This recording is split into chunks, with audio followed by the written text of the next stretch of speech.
ఆ కుట్రబుద్ధితో అడ్డుకోవడాన్ని మళ్ళా ఎదుర్కోవడానికి జరుగుతున్న పోరాటంలో రాష్ట్ర వ్యాప్తంగా ఉద్యమం విస్తరణ జరిగి దండోరా దండయాత్ర పేరుతో 99లో శ్రీకాకుళంలో మొదలైన దండయాత్ర సరిగ్గా హైదరాబాద్ నగరం చేరడానికి ఒక 48 గంటల ముందు నేను ఇబ్రాహీంపట్నం వచ్చిన విషయం మీ అందరికీ తెలుసు.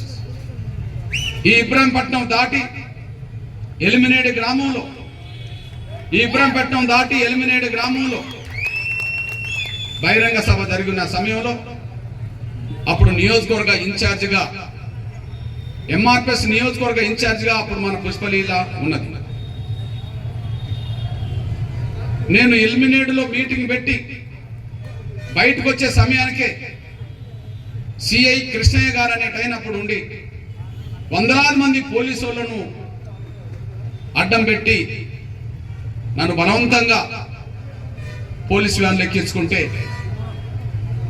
నా మీద కేసు పడితే జైలు పాలు కావాల్సి వస్తుంది, అమ్మాయి నువ్వు తొందరగా ఇక్కడి నుంచి తప్పించుకో అని చెప్పి పుష్పలీలను కారులో నుంచి దించి బయటికి పంపాల్సి వచ్చింది. ఆ రోజు ఎలిమినేట్లో అరెస్ట్ చేసిన పోలీసులు నన్ను ఇబ్రాహీంపట్నంలోనే రాత్రంతా దాశారు. వందలాది మంది పోలీస్ స్టేషన్ మనోళ్ళు ముట్టడిస్తే నన్ను ఇక్కడి నుండి తీసుకెళ్లి మళ్ళీ ఎల్బీ నగర్ స్టేషన్లో ఒక మారుమూల ఏరియాలో దాశారు. స్టేషన్ పరిధి దాటిన తర్వాత తెల్లారి మళ్ళీ ఇక్కడ నన్ను కోర్టుకు తీసుకొచ్చినప్పుడు మన వాళ్ళ ఆవేదన ఆగ్రహంగా మారి మొత్తం కోర్టును చుట్టుముట్టిండ్రు. మా అన్నను కోర్టుకు హాజరుపరిచి జైలు పంపితే ఒప్పుకునేది లేదని చెప్పి మొత్తం ధర్నా రాస్తారోకో చేస్తే లాఠీ చార్జ్ జరిగింది. మనోళ్ళు ఎదురు తిరిగి రాళ్ళు ఇసిరారు. అదే సమయంలో లాఠీ చార్జ్ తీవ్ర రూపం దాపితే మన వాళ్ళ తలలు పగిలినాయి, మన వాళ్ళ కాళ్ళు చేతులు ఇరిగినాయి, మన వాళ్ళ నడుములు ఇరిగినాయి. ఇదే ఇబ్రాహీంపట్నంలో ఉన్నప్పుడే నా మాదిగ బిడ్డలు సంవత్సరాల తరబడి మంచాల పడుకున్నారు ఆ లాఠీ దెబ్బలకు. ఇది అందరికీ తెలుసు. కోర్టుకు హాజరుపరిచి ఇక్కడి నుంచి నన్ను జైలు పంపారు. ఆ విధంగా చంద్రబాబు నాయుడు ప్రభుత్వంలో జైలు పాలు కావాల్సి వచ్చింది. ఆ తర్వాత మళ్ళీ జైలు పాలు కావాల్సి వచ్చింది. రాజశేఖర్ గారి ప్రభుత్వంలో జైలు పాలు కావాల్సి వచ్చింది. మళ్ళీ కేసీఆర్ ప్రభుత్వంలో జైలు పాలు కావాల్సి వచ్చింది. మొన్నటికి మొన్న రేవంత్ రెడ్డి గారు మళ్ళీ అరెస్ట్ చేసి స్టేషన్లో మళ్ళీ 5-6 గంటల పాటు దిగ్బంధం చేయాల్సి పట్టుకొచ్చేసింది. ఇన్ని నిర్బంధాల మధ్యలో ఉద్యమం జరుగుతున్నది. కానీ లక్ష్యం వదిలే పరిస్థితి ఉండదు. లక్ష్యం వదిలే పరిస్థితి ఎందుకు ఉండదంటే వర్గీకరణ ద్వారా తప్ప మన బిడ్డలకు మరో భవిష్యత్తు లేదనేసి నాకు అర్థమైపోయింది. వర్గీకరణ లేకపోతే షెడ్యూల్ కులాల కోసం వచ్చే 100 ఉద్యోగ అవకాశాలు ఉంటే 90 మాలల వాళ్ళకే పోతున్నాయని కమిషన్ చెప్పేసి ఏదైనా డాక్టర్ సీట్లు వచ్చినా ఇంజనీర్ సీట్లు వచ్చినా ఏ అవకాశాలు వచ్చినా 100 అవకాశాలు విద్యార్థుల పేరుతో ఎస్సీల పేరుతో వస్తే 90 అవకాశాలు వాళ్ళకే పోతున్నాయని నిర్ధారణ జరిగింది. ఈ నిర్ధారణ అనేది నేను చేసుకున్నది కాదు, ప్రభుత్వాలు ఇచ్చిన కమిషన్ల రిపోర్ట్. అది నేను చేసినది కాదు నిర్ధారణ. నేను ఉద్యమం మొదలుపెట్టడానికి వచ్చిన కమిషన్ల రిపోర్ట్ కూడా కాదు, నేను పుట్టక ముందు వచ్చిన కమిషన్ రిపోర్ట్ కూడా చదవాల్సి వచ్చింది. నేను 1965 జూలై 7న పుట్టా.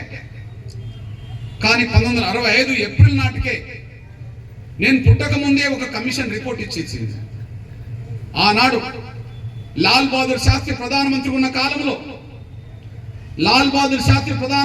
కాలంలో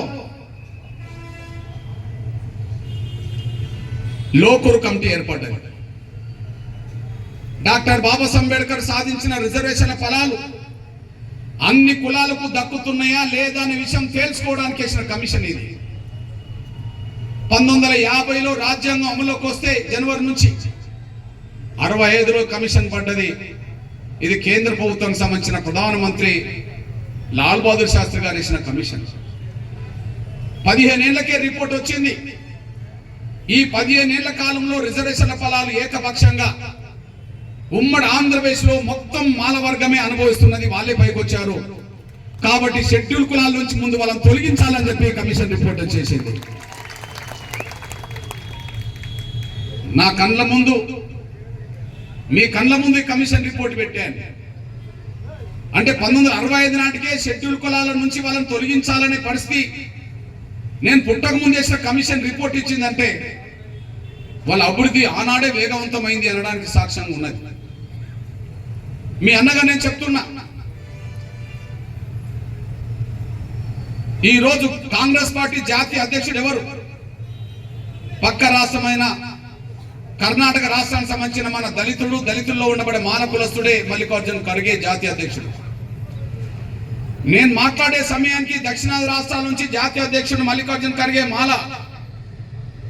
నేను పుట్టక ముందు జాతీయ అధ్యక్షుడు దామోదర్ సంజీవయ్య మాల. ఈ కమిషన్ రిపోర్ట్ రాకముందే ఆయన ఈ ఉమ్మడి ఆంధ్రప్రదేశ్కి మొట్టమొదటి దళితుడు ముఖ్యమంత్రి కాగలిగిండు దామోదర్ సంజీవయ్య. మొట్టమొదటి దళితుడు ముఖ్యమంత్రి కాగలిగిండు దామోదర్ సంజీవయ్య. భారతదేశంలోనే మొట్టమొదటి దళిత ముఖ్యమంత్రి ఒక మాల సోదరుడు ఇక్కడ అయిందంటే నేను పుట్టక ముందే వాళ్ళ రాజకీయ పలుకుబడి ఏ స్థాయిలో ఉన్నదో అర్థం చేసుకోవడానికి అవకాశం ఉన్నది. ఒక ముఖ్యమంత్రే కాదు, ఆయన కాంగ్రెస్ పార్టీకి జాతీయ అధ్యక్షుడు కూడా కాగలిగాడు. అప్పటికీ నేను పుట్టలేదు. కాంగ్రెస్ పార్టీలో వాళ్ళ పలుకుబడి ఏ స్థాయిలో ఎప్పటి నుంచి ఉన్నదో అది సాక్ష్యం. కాంగ్రెస్ పార్టీలో ఏ స్థాయిలో వాళ్ళ పలుకుబడి ఎప్పటి నుంచి ఉన్నదో వాళ్ళ సాక్ష్యం. ఆ నేపథ్యంలోనే మీ అన్నగా చెప్తున్నా నేను. కమిషన్ 65లో రిపోర్ట్ వచ్చింది. 65 కంటే ముందే వాళ్ళ అభివృద్ధిలోకి వచ్చిండనడానికి సాక్ష్యం చెప్పింది. అభివృద్ధిలోకి వచ్చిండన్న సాక్ష్యమే షెడ్యూల్ కులాల కోసం కేటాయించబడ్డ చదువుకునే అవకాశాలు ఏవి ఉన్నా 100 ఉంటే 90 వాళ్ళకి పోయినాయని రిపోర్ట్ ఇచ్చింది. అప్పటికే వచ్చిన ఉద్యోగాలు ఎస్సీలో ఏమున్నా 100 ఉద్యోగాలు వాళ్ళకే పోయినాయని రిపోర్ట్ ఇచ్చేసింది. రాజకీయంగా అప్పటికే వాళ్ళు ఎదిగిండనే రిపోర్ట్ ఇచ్చింది. ఆర్థికంగా వాళ్ళు పైకి వచ్చిండని రిపోర్ట్ ఇచ్చేసింది. అందువల్ల వాళ్ళని షెడ్యూల్ కులాల నుంచి తొలగించకపోతే మాదిగలకు న్యాయం జరిగే అవకాశం లేదు, మిగిలిన దళిత కులాలకు న్యాయం జరగదని చెప్పి రిపోర్ట్ ఇచ్చేసింది. నేను పుట్టక ముందే అభివృద్ధిలోకి వచ్చిందని కమిషన్ రిపోర్ట్ ఇచ్చేసింది. వాళ్ళ పలుకుబడి ఇప్పటిది కాదు అప్పటి నుండి అనేసి రిపోర్ట్ ఇచ్చేసింది. ఆనాడు ఏర్పరచుకున్న వాళ్ళ పలుకుబడి ఈనాడు కూడా కొనసాగుతుంది అనేసి మీరు మర్చిపోవాలి. ఓకే, కాంగ్రెస్ పార్టీ అంటే వర్గీకరణకు వ్యతిరేకమని నేను అనను, కానీ వర్గీకరణ కాంగ్రెస్ పార్టీలో ఉండబడే మాలలు అడ్డుపడుతుంటారు మొదటి నుంచి. కాంగ్రెస్ పార్టీ వర్గీకరణకు వ్యతిరేకమని అనడానికి అవకాశం లేదు. ఎందుకంటే ఈ దేశంలో ఎస్సీల్లో అందరికీ న్యాయం జరుగుతలేదని, ఎస్సీలో కూడా ఏబిసిడి వర్గీకరణ జరగాలని 1975లోనే పంజాబ్లో ఎస్సీ వర్గీకరణ చేసింది కాంగ్రెస్ ప్రభుత్వమే. మనం జైల్ సింగ్ గారి పేరు విన్నాం, ఆయన రాష్ట్రపతిగా మనం పేరు విన్నాం, కానీ ఆయన పంజాబ్ రాష్ట్రానికి ముఖ్యమంత్రి ఉన్న కాలం ఉన్నది. ఆ పంజాబ్ రాష్ట్రంలో ఎస్సీ వర్గీకరణ చేసింది కాంగ్రెస్ ప్రభుత్వమే. అంటే కాంగ్రెస్ ప్రభుత్వమే ఎస్సీ వర్గీకరణ చేసింది కనుక నేను కాంగ్రెస్ పార్టీని సూత్రరీత్యా వర్గీకరణకు వ్యతిరేకమైన పార్టీ అని అనలేను. కానీ ఇక్కడ వర్గీకరణ జరగకుండా అడ్డుకోవడానికి మాత్రం మాలలు ప్రయత్నం చేస్తుంటే మాల వర్గం పలుకుబడికి తలొగ్గి వర్గీకరణ జాప్యం చేస్తుంటది కాంగ్రెస్ ప్రభుత్వం. ఒక విషయం మీద తీసుకొస్తున్నాను, అక్కడ చెమార్లు అనబడుతున్న వాళ్ళు, పంజాబ్లో చెమార్లు అనబడుతున్న వాళ్ళు మన చర్మం వృత్తికి సంబంధించిన వాళ్ళు కొద్దిగా వాళ్ళు అక్కడ డెవలప్ అయ్యారు. ఇక్కడ మాలల్లాగా వాళ్ళు అక్కడ డెవలప్ అయ్యారు. అక్కడ డెవలప్ కాని వర్గం ఉన్న భర్త వాళ్ళు మాకు వర్గీకరణ కావాలని 75 నాటికే పోరాటం చేసిండ్రు. మీరు బూటా సింగ్ పేరు విన్నారు. ఆ బూటా సింగ్ నాయకత్వంలో ఒక ఉద్యమం జరిగింది అక్కడ. ఆ ఉద్యమాన్ని దృష్టి పెట్టుకొని కాంగ్రెస్ ప్రభుత్వం ఒక కమిషన్ వేసింది. ఆ commission report Gurnam Singh commission వేస్తే ఆ కమిషన్ రిపోర్టు వర్గీకరణ చేయమని చెప్పేసింది. కాంగ్రెస్ ప్రభుత్వం చేసింది. అంటే అక్కడ చెమార్లు అనబడుతున్న మాదిగలు కొంత డెవలప్ అయింది అనే విషయం అర్థం చేసుకొని చెమారేతర వర్గాలకు మాత్రం న్యాయం చేయడానికి కమిషన్ వర్గీకరణ చేసింది అక్కడ. ఇక్కడ అదే చెమార్లు అనబడుతున్న మాదిగలు ఇక్కడ వెనుకబడ్డ మాదిగలు న్యాయం కోసం పోరాటం మొదలు పెట్టాల్సి వచ్చింది. ఏ రిపోర్ట్ మీద ఆధారం చేసుకొని మొదలు పెట్టాం? కాంగ్రెస్ ప్రభుత్వం ఇచ్చిన కమిషన్ రిపోర్టే కదా. లోకూర్ కమిటీ వేసింది కాంగ్రెస్ ప్రభుత్వం, కేంద్రంలో ఉన్నది కదా. ఆ కమిషన్ రిపోర్టే వర్గీకరణ చేయమన్నది, లేదా మాలల్ని తొలగించమని చెప్పేసింది కదా. అది అమలు జరగకపోవడం వల్ల 65, 75, 85, 94 వచ్చేటప్పటికి ఇంకా అవకాశాలు ఏకపక్షంగా కొల్లగొట్టే పరిస్థితి వచ్చేసింది. ఏకపక్షంగా కొల్లగొట్టే పరిస్థితి వాళ్ళకు వచ్చినప్పుడు, మన అవకాశాలు రోజు రోజు అందకుండా పోయే పరిస్థితి వస్తున్నప్పుడు జాతి బిడ్డల ఆవేదన స్పష్టంగా కనిపిస్తున్నప్పుడు, అవకాశాలన్నీ మన కళ్ళ ముందే వాళ్ళు తీసుకెళ్తున్నప్పుడు దీనికో పరిష్కార మార్గం చూపెట్టాలి కదా అని చెప్పి ఆ పరిష్కారం కోసం వచ్చింది 94లో మాదిగ దండోరా. 94లో మాదిగ దండోరా వచ్చిన తర్వాత 95, 96 నాటికి ఉమ్మడి ఆంధ్రప్రదేశ్ ప్రభుత్వంలో వర్గీకరణ ఉద్యమం బలపడ్డ ఉద్యమానికి ఆనాడు చంద్రబాబు నాయుడు ప్రభుత్వం మళ్ళా ఎస్సీ వర్గీకరణ చేయాలా వద్దని కమిషన్ వేసింది. మళ్ళీ ఎస్సీ వర్గీకరణ చేయాలా వద్దని కమిషన్ వేసింది. ఆ కమిషనే justice Ramachandraraju commission. Justice Ramachandraraju commission report ఇచ్చేసింది. నిజమే, 65 నాటికి ఏ అన్యాయం అయితే మాదిగలకు ఇతర దళిత కులాలకు జరుగుతుందో అదే అన్యాయం ఇప్పటికి 96 నాడు కూడా జరుగుతుంది.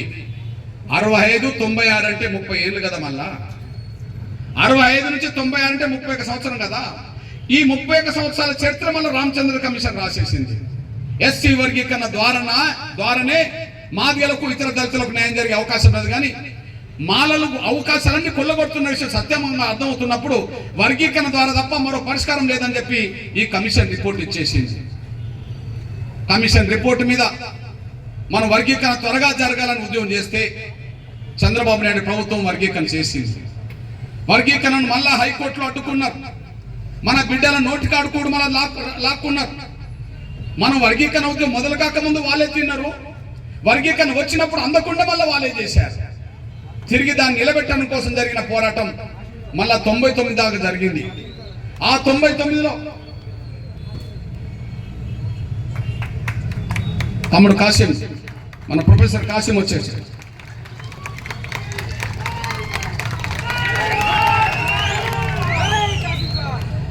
మీ అన్నగా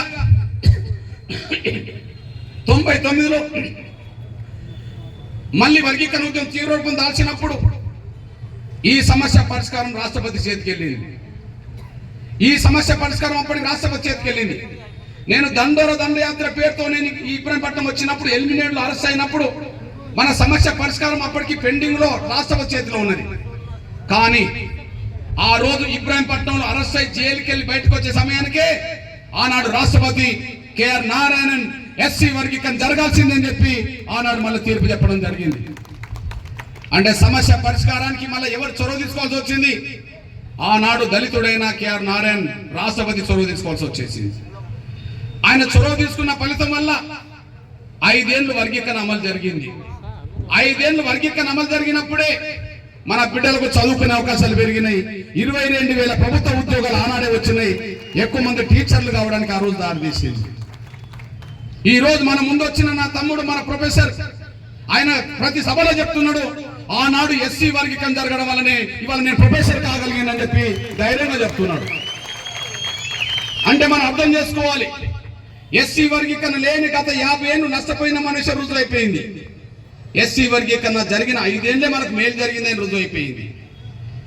మనకు జరుగుతున్న మేలును చూసి మనం కొంత డెవలప్ అవుతున్న క్రమంలో చూస్తూ జీర్ణించుకోలేని మాల సామాజిక వర్గం సంబంధించిన స్వార్థపరులు సుప్రీంకోర్టుకి వెళ్ళి 2004లో ఎస్సీ వర్గీకరణ రద్దు చేయించారు.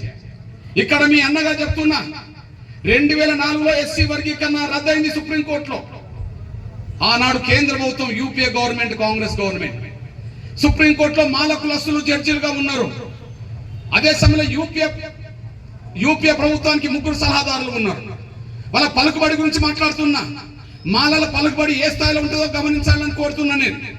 యూపీఏ గవర్నమెంట్ లో 3 కీలకమైన పాత్ర. అప్పుడు ఒకరు యూపీఏ చైర్పర్సన్ శ్రీమతి సోనియా గాంధీ గారు, ఆమెకు కొప్పుల రాజు అనే మాల ఐఏఎస్ అధికారి సలహాదారుడు. ఇప్పటికీ ఆయన సిడబ్ల్యూసీ మెంబర్ అనేసి కూడా మీరు మర్చిపోవాలి. 2 ప్రధానమంత్రి మన్మోహన్ సింగ్ కార్యాలయంలో కాంతారావు అనే ఐఏఎస్ అధికారి అక్కడ సెక్రటరీగా ఉన్న కాలం. 3 ఆనాడు యువనేతగా రాహుల్ గాంధీ గారు ఉంటే, రాహుల్ గాంధీ గారికి సలహాదారుడుగా తెలుగు రాష్ట్రానికి సంబంధించిన వ్యక్తి రాజశేఖర్ అనే ఐఏఎస్ అధికారి ఆయన సలహాదారుడు ఉన్న సమయం. యూపీఏ చైర్పర్సన్ దగ్గరికి వెళ్తే మాలలే ఉంటారు, మన్మోహన్ సింగ్ దగ్గరికి వెళ్తే మాలలే ఉంటారు, రాహుల్ గాంధీ దగ్గరికి వెళ్తే మాలలే ఉంటారు. సుప్రీంకోర్టుకి వెళ్తే రామస్వామి ఒక జడ్జి మాలైన ఉంటాడు. మనకు దిక్కు లేదు. ఆనాడు సుప్రీంకోర్టులో జడ్జిమెంట్ మనకు వ్యతిరేకంగా వచ్చినప్పుడు ఒంటరిగా ఏడవలసి వచ్చింది. మాకు దిక్కు లేదు కదా అని, మాకు ఎవరు లేదు కదా అని చెప్పి ఏడవలసి వచ్చింది. ధర్మం న్యాయం మన వైపే ఉన్నది, కానీ మనకు అండదండలు లేరు కదా అని చెప్పి ఆనాడు సుప్రీంకోర్టుకు ఎస్సీ వర్గీకరణ అవసరమా లేదని చెప్పానంటే ఎట్టి పరిస్థితులు అవసరం అని చెప్పొద్దు అని చెప్పి యూపీఏ ప్రభుత్వం మీద ఒత్తిడి తీసుకొచ్చి కనీసం వర్గీకరణకు అనుకూలంగా అఫిడవిట్ కూడా ప్రభుత్వం నుంచి ఇవ్వకుండా వాళ్ళు అడ్డం పడ్డారు. అఫిడవిట్ ఇవ్వకుండా పార్లమెంట్ సుప్రీంకోర్టులో అడ్డం పడ్డారు. అప్పుడు యూపీఏ ప్రభుత్వం ఎస్సీ వర్గీకరణకు అనుకూలంగా అఫిడవిట్ ఇవ్వలే. ఆనాడు రాష్ట్రాలకు అధికారం లేదనే పేరుతో మనం ఓడిపోవాల్సి వచ్చేసింది. కారణం ఏంది? యూపీఏ గవర్నమెంట్ను శాసించేది వాళ్ళే, జడ్జిలను శాసించేది వాళ్ళే. అదే సమయంలో కేంద్ర ప్రభుత్వంలో మంత్రులు వాళ్ళే, సలహాదారులు వాళ్ళే, జడ్జీలు వాళ్ళే. మన తరపున ఎవరు లేరు. ఆనాడు ఓడిపోవాల్సి వచ్చేసింది. తిరిగి నిలబెట్టడం కోసం మళ్ళా 2 దశాబ్దాలు 2004లో ఆనాడు మనం నష్టపోతే మళ్ళా ఉద్యమాన్ని నిలబెట్టడం కోసం 20 ఏళ్ళు మళ్ళీ కష్టపడాల్సి వచ్చింది. అందరం కలిసి మీ అండదండలు, మీ సహకారం, మీ పాత్ర ఉన్నది కాబట్టినే ఉద్యమం మనకి ఇక్కడ నిలబడ్డదని కూడా మీరు మర్చిపోవద్దు. ఈ నేపథ్యంలో ఎక్కడ కోల్పోయామో అక్కడనే మనకు గెలవాలి, ఎక్కడ కోల్పోయామో అక్కడనే గెలవాలి, ఎక్కడ కోల్పోయామో అక్కడే వెతకాలని చెప్పి జరుగుతున్న పోరాటాన్ని నిలబెట్టుకుంటూ వస్తున్న క్రమంలో మళ్ళా సుప్రీంకోర్టు కేసులు మళ్ళీ విచారణకు వచ్చేసింది. ఆ సుప్రీంకోర్టులో విచారణ జరిగే సమయానికి ఆనాడు ఎన్నికల సమయంలో గౌరవ ప్రధానమంత్రి నరేంద్ర మోడీ గారు మన సభకు రావాల్సి వచ్చేసింది. ఆయన స్పష్టం చేశాడు, ఎస్సీ వర్గీకరణకు మేము అనుకూలమే. ఎస్సీ వర్గీకరణ ప్రక్రియ సుప్రీంకోర్టులో పెండింగ్ లో ఉన్నది. ఈ పెండింగ్ లో ఉండబడి ఈ సమస్య పరిష్కారానికి కేంద్రం చొరవ తీసుకుంటది. ఎస్సీ వర్గీకరణ సమస్య పరిష్కారం సుప్రీంకోర్టులో పెండింగ్ ఉన్నది. ఈ పెండింగ్ ఉన్న సమస్య పరిష్కారం కేంద్రం చొరవ తీసుకుంటది. అందుకు అనుగుణంగా న్యాయశాఖను మేము అప్రమత్తం చేస్తాం. న్యాయశాఖ ద్వారా సుప్రీంకోర్టుకు ఏం చెప్పాలో కేంద్ర ప్రభుత్వం చెప్పే ప్రయత్నం చేస్తాం. దీన్ని పరిశుద్ధి చేయడానికి ఒక కమిటీ ఏర్పాటు చేస్తామని చెప్పి గౌరవ నరేంద్ర మోడీ గారు ఆయన కేబినెట్ సెక్రటరీ తోటి ఒక కమిటీ ఏర్పాటు చేసి లా సెక్రటరీని కూర్చోబెట్టి, సుప్రీంకోర్టులో ఉండబడే అటార్నీ జనరల్ కూర్చోబెట్టి, సొలిసిటర్ జనరల్ కూర్చోబెట్టి, న్యాయశాఖ మంత్రిని కూర్చోబెట్టి, కేంద్రంలో ఉండబడే ముఖ్య అధికారులందరినీ కూర్చోబెట్టి ఎస్సీ వర్గీకరణ జరగాల్సిందని చెప్పి సుప్రీంకోర్టుకు కేంద్రం అఫిడవిట్ ఇచ్చింది. ఎస్సీ వర్గీకరణ జరగాల్సిందని చెప్పి కేంద్రం సుప్రీంకోర్టుకు అఫిడవిట్